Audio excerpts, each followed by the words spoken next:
بسم الله الرحمن الرحيم.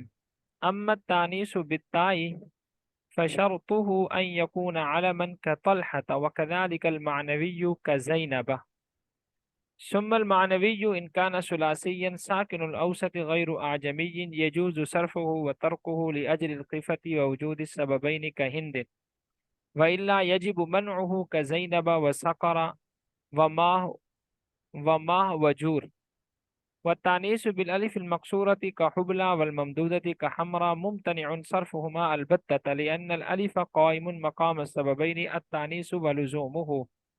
أما التانيث بالتاء، یہاں سے مصنف رحمۃ اللہ علیہ غیر منصرف کے اسباب میں سے تیسرے سبب کو بیان فرماتے ہیں، اور غیر منصرف کے اسباب میں سے تیسرا سبب ہے لفظ کا مؤنث ہونا، لفظ کا مؤنث ہونا۔ پھر مؤنث کی پہلی قسم ہے کہ اس کے آخر میں علامت تانیث گول تا ہو، اور اسی طرح مؤنث کی دوسری قسم ہے مؤنث معنوی، جیسے مؤنث نام ہے، جیسے مؤنث کیا ہے؟ نام ہے۔ اسی طرح مؤنث کی تیسری قسم ہے کہ وہ مؤنث جس کے آخر میں الف مقصورہ ہو یا اس کے آخر میں الف ممدودہ ہو۔ تو یہ مؤنث کی پہلے تو آپ نے تین قسمیں الگ الگ کر لینی ہے۔ مؤنث سب سے پہلے یہ کہنا ہے کہ غیر منصرف کے اسباب میں سے ایک سبب مؤنث بھی ہے، یعنی کسی لفظ کا مؤنث ہونا۔ پھر مؤنث کی کتنی قسمیں پڑھ لی ہم نے؟ تین۔ جی جی بولیں، کیا کہہ رہے ہیں؟ پھر مؤنث کی کتنی قسمیں ہم نے پڑھی؟ تین قسمیں ہیں مؤنث کی۔ ایک مؤنث جس کے آخر میں گول تا ہو، نمبر دو مؤنث مانوی، یعنی مؤنث نام جو ہوتے ہیں جیسے زینب ہے، فاطمہ ہے، جتنے بھی الفاظ ہیں۔ اور اسی طرح مؤنث کی جو تیسری قسم ہے وہ یہ ہے کہ جس کے آخر میں الف مقصورہ ہو یا الف ممدودہ ہو، جس کے آخر میں الف مقصورہ ہو یا الف ممدودہ ہو۔ تو جو مؤنث ہے کی پہلی قسم ہے مؤنث بالتا، یعنی وہ لفظ کہ جس کے آخر میں گول تا ہو، وہ غیر منصرف کا سبب تو بنے گا، لیکن ایک شرط ہے اس کے لیے۔ اس کے لیے شرط یہ ہے کہ وہ علم بھی ہو، مؤنث ہونے کے ساتھ ساتھ وہ علم بھی ہو، جیسے طلحہ۔ اب یہ مؤنث ہے نا، کیونکہ اس کے آخر میں گول تا ہے، لیکن مؤنث ہونے کے ساتھ ساتھ یہ نام بھی ہے، علم بھی ہے، تو اس لیے یہ کیا ہوگا؟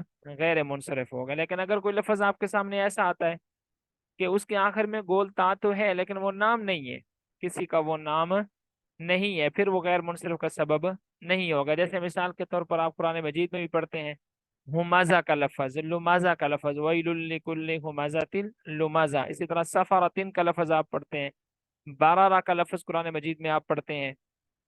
تو کافی سارے الفاظ ہیں اس طرح کے قرآن مجید میں کہ جو گول تا کی وجہ سے مؤنث تو ہیں لیکن وہ نام نہیں ہے، اس لیے پھر وہ غیر منصرف بھی نہیں ہے۔ نمبر دو، مؤنث معنوی جو ہے اس میں دیکھا جاتا ہے کہ آیا وہ مؤنث معنوی تین حرفی ہے یا تین حرفوں سے زیادہ ہے، تین حرفی ہے یا تین حرفوں سے زیادہ ہے۔ اگر تو وہ مؤنث معنوی تین حرفی ہے، مؤنث معنوی کیا ہے؟ تین حرفی ہے، تو پھر دیکھا جاتا ہے کہ وہ ساکن الاوسط ہونے کے ساتھ ساتھ غیر عجمی ہے یا نہیں ہے۔ ساکن الاوسط کا مطلب یہ ہے کہ درمیان کا حرف ساکن ہو۔ ساکن الاوسط کا کیا مطلب ہے؟ کہ درمیان کا حرف ساکن ہو۔ اگر درمیان کا حرف ساکن ہے اور وہ غیر عجمی ہے، یعنی عربی لفظ ہے، تو پھر اس کو آپ منصرف بھی پڑھ سکتے ہیں اور غیر منصرف بھی پڑھ سکتے ہیں۔ جیسے لفظ ہند، اب دیکھیں نا، ہند یہ مؤنث مانوی ہے کیونکہ خاتون کا نام ہے، عورت کا نام ہے، لیکن اس کے ساتھ ساتھ ہم دیکھتے ہیں کہ یہ ثلاثی ہے، تین حرفی ہے، اور یہ ساکن الاوسط بھی ہے کہ اس کے درمیان والا حرف نون جو ہے وہ کیا ہے؟ ساکن ہے، اور یہ عجمی بھی نہیں ہے بلکہ عربی لفظ ہے۔ تو آپ اس کو منصرف بھی پڑھ سکتے ہیں، یعنی اس کے آپ چاروں حرکتیں دیں، زبر زیر پیش تنوین، ہندن ہندن ہندن، تین چاروں حرکتیں آپ دے سکتے ہیں۔ اور اس کو غیر منصرف بھی پڑھ سکتے ہیں کہ آپ اس پر تنوین نہ دیں اور زیر اس پر نہ دیں۔ اس کو غیر منصرف پڑھیں گے اس لیے کہ دو سبب موجود ہیں، ایک مؤنث ہونا اور ایک علم، لیکن اس کو ہم منصرف پڑھیں گے اس لیے کہ اس کے اندر خفت پائی جاتی ہے۔ خفت کا کیا مطلب؟ کہ یہ عربی لفظ ہے، اور عربی لفظ کے اندر جب درمیان والا حرف ساکن ہو اور وہ بھی تین حرفی، تو وہ خفیف ہو جاتا ہے، زبان پر وہ ثقیل نہیں ہوتا۔ خفت کا مطلب یہ ہے کہ اس کا پڑھنا آسان ہوتا ہے، خفت کا کیا مطلب ہے کہ اس کا پڑھنا آسان ہوتا ہے۔ لیکن اگر وہ تین حرفی نہیں ہے بلکہ تین حرفوں سے زیادہ ہے، یا تین حرفی تو ہے لیکن درمیان کا حرف اس کا متحرک ہے، یا پھر وہ تین حرفوں سے ہے بھی زیادہ، اور اسی طرح کیا نام ہے، یا ساکن الاوسط ہے، اس کا تین حرفی ہے، ساکن الاوسط ہے، درمیان کا حرف اس کا ساکن بھی ہے، لیکن ہے وہ اجمی لفظ، ہے وہ کیا، اجمی لفظ، تو پھر اس صورت میں ہم اس کو کیا پڑھیں گے، غیر منصرف ہی پڑھیں گے۔ اس کی جیسے مثال زینبا، اب یہ چار حرفی ہے، تین حرفی نہیں ہے۔ ساکارا، اب یہ ہے تو تین حرفی لیکن درمیان کا حرف اس کا متحرک ہے۔ اور اسی طرح ماہ کا لفظ اور جور کا لفظ، اب دیکھیں ماہ، اب یہ ہے تو تین حرفی لیکن اس کا درمیان کا حرف کیا ہے، ساکن ہے لیکن ہے اجمی لفظ۔ اسی طرح جور کا لفظ ساکن الاوسط ہے، تین حرفی ہے لیکن ہے اجمی لفظ۔ تو یہ درمیان کی بات کو تھوڑا اچھے سے سمجھ لینا ہے کہ مؤنث معنوی یہ بھی غیر منصرف کا سبب تو ہے، لیکن مؤنث معنوی میں دیکھا جاتا ہے کہ آیا وہ تین حرفی ہے یا تین حرفوں سے زیادہ ہے۔ اگر تو وہ تین حرفی ہے اور ساکن الاوسط ہے اور عجمی لفظ نہیں ہے بلکہ عربی لفظ ہے، تو اس کو تو آپ منصرف بھی پڑھ سکتے ہیں، غیر منصرف بھی پڑھ سکتے ہیں۔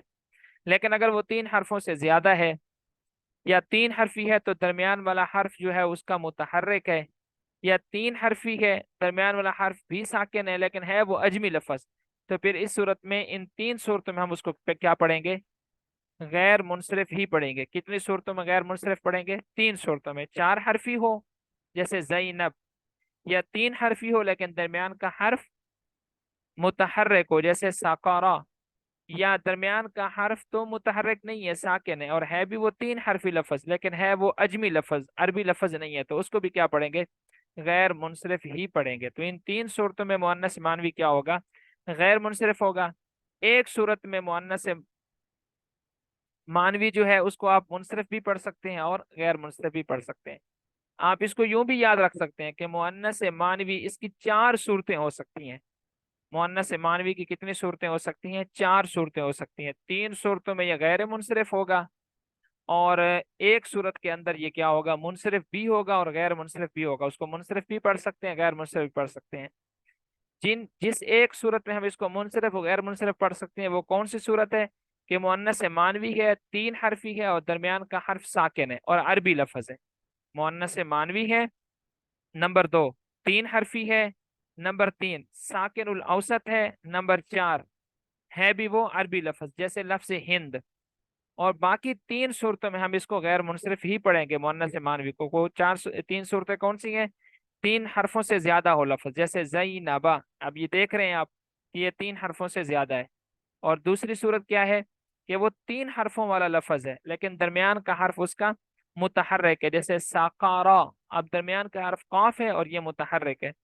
اور تیسری صورت کیا ہے کہ تین حرفی لفظ ہے، درمیان کا حرف ساکن بھی ہے لیکن اس کے ساتھ ساتھ وہ اجمی لفظ ہے، عربی لفظ ہے ہی نہیں، جیسے ما، اب یہ تین حرفی ہے نا، میم الف اور ہا، اور درمیان کا حرف الف ہے وہ ساکن بھی ہے لیکن ہے یہ اجمی لفظ۔ جور تین حرفی ہے، درمیان میں واو ہے، ساکن ہے، ساکن اور اوسط ہے لیکن ہے اجمی لفظ، تو اس صورت میں اس کو کیا پڑھا جائے گا، غیر منصرف ہی پڑھا جائے گا۔ امید ہے یہ مؤنث معنوی کی بات آپ کو اچھے سے سمجھ میں آ گئی ہوگی، میں نے تین چار طرح سے آپ کو سمجھا دی۔ اب آگے چلتے ہیں۔ مؤنث بالالف المقصورہ یہ ہمیشہ غیر منصرف ہوگا، جیسے حبلا، اس کے آخر میں الف مقصورہ ہے، اب بتانے کی ضرورت نہیں ہے کہ الف مقصورہ کیا ہوتا ہے۔ الف مقصورہ کس کو بولتے ہیں، اس الف کو کہ جس کے بعد حمزہ نہ ہو۔ اسی طرح الف ممدودہ ہو جس مؤنث کے آخر میں، وہ بھی ہمیشہ ہمیشہ کے لیے کیا ہوگا، غیر منصرف ہوگا، جیسے حمرا آخر میں الف ہے اس کے بعد حمزہ ہے۔ لأن الالف قائم مقام السببین، اب یہاں سے اس کی وجہ بیان فرماتے ہیں کہ الف مقصورہ اور الف ممدودہ یہ ہمیشہ غیر منصرف کیوں ہوں گے، تو کہتے ہیں کہ کیونکہ الف جو ہے یہ قائم مقام دو سببوں کے ہیں، الف ممدودہ اور الف مقصورہ یہ ہے تو ایک سبب لیکن قائم مقام دو سببوں کے ہے۔ وہ کس طرح کہ ایک تو الف یہ مؤنث ہونے کی علامت ہے، اور دوسرا الف مقصورہ اور الف ممدودہ یہ مؤنث ہونے کے لیے لازم ہے، یعنی ایسا نہیں ہو سکتا کہ کوئی لفظ ہو اس کے آخر میں الف مقصورہ ہو یا الف ممدودہ ہو اور وہ لفظ کیا بن جائے،